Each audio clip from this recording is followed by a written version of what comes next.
up, everyone? Welcome to my channel, Think Canvas. This is a brand new channel focusing on a variety of content. Let's not waste any more time and dive into the realm that is, not this game, but the Final Fantasy VII Remake. With the console wars already amping up, and the recent news of PlayStation 5 having backwards compatibility with all of the previous generations is great news. It also leaves me with a question that every Final Fantasy VII fan probably has asked themselves.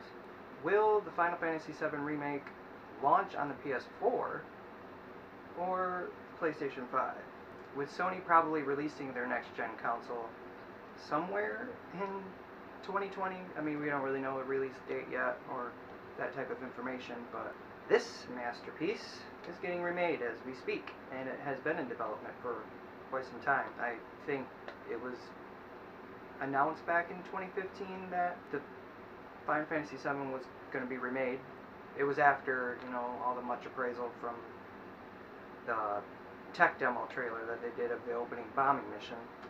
It's hard to argue what path Square will end up choosing. Could the highly anticipated remake be cursed by Square's extremely long development cycle? Examples, i.e. Kingdom Hearts 3, Final Fantasy Versus 13, changing over into Final Fantasy 15. Director Nomura has been praising the remake's development process, saying it's going well, even with a recently translated article that was done like a year ago. And over the recent months, Nomura has stated that development progress is going well, also adding that the remake will be seeing a lot more spotlight in 2019, and that 2019 is going to be a huge year for Final Fantasy VII. Alongside that recently translated article was backing Nomura's claims of how well progress was coming along. In that article, the developer states that some levels are already playable in the beginning of the game, and that some levels need to be constructed further along. I think this actually excites me, it's like, wow. Final Fantasy VII came out when I was 97. PS1 was such a huge change for my childhood, and Final Fantasy VII was such a big transition kind of into my teens, because it really lingered in my head, the story and all the characters and all the hardships. It's like I actually felt it. Considering that progress was and still is going well, according to Nomura, we're well into the physical development of constructing the stages already.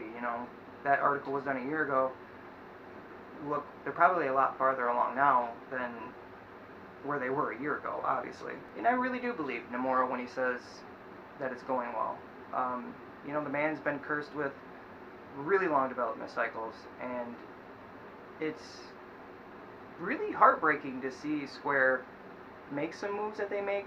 The cancellation of Final Fantasy XV's second season DLC. That was such a load of content to be canceled. After I heard the news of that, I was bawling in bed. Not really, but it was hard. I remember the first thing I did was, I knew my brother was playing Final Fantasy 15, and I contacted him as soon as I found out that the DLC was getting canceled, because it was like the characters that everybody wanted to play. And it sucks that Square kind of took that away from its fans. And I hope that they release a definitive version of it, down the lines where that's included, because as sources stated, the DLC was already being made, it was in development. Why would they just scrap it if it was already being made? Just get some money out of it. I would have been fine paying for the extra content. I wanted the story. But back to Final Fantasy VII. I believe Nomura when he says that it's going well, but does it really mean it's going well? Like I said, with Square pulling a lot of the stuff that they've pulled in the past, and look at 15's long development cycle. God, 10 years, and it switched consoles. Despite all the news that's out there, and with PS5 coming out, with, a launch probably within the next 2 years, with Kingdom Hearts out, and more focus on Final Fantasy VII, I think the news too that developers already have the PlayStation 5 developer kits, I think that that's some good news for us fans. Even if it does launch on PS5, I'm not going to be too disappointed, because my hopes aren't up high for a PS4 launch. You know, seeing with all the issues that they had with 15 and trying to do their own in-house game engine really nipped in the butt and cost like $33 million. Looking at the release window of PS5 and the release window for Final Fantasy VII, I think it might be a launch title. You know, I personally think that we're going to see Final Fantasy VII launch with PS5. I mean, I could be wrong. You know, Square might pull a rabbit out of the hat. Look at Final Fantasy XV's gameplay. I mean, it's such a beautiful game, and the combat's smooth, and yeah, it's got its quirks and technical difficulties, but it's still a really good game. Do you think we'll see it on PlayStation 4, or do you think it's going to launch with PlayStation 5?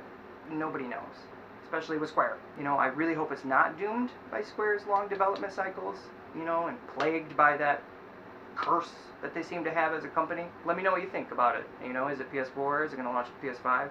I'll leave your comments down below, and don't forget to subscribe. It's a brand new channel. Thank you guys for watching.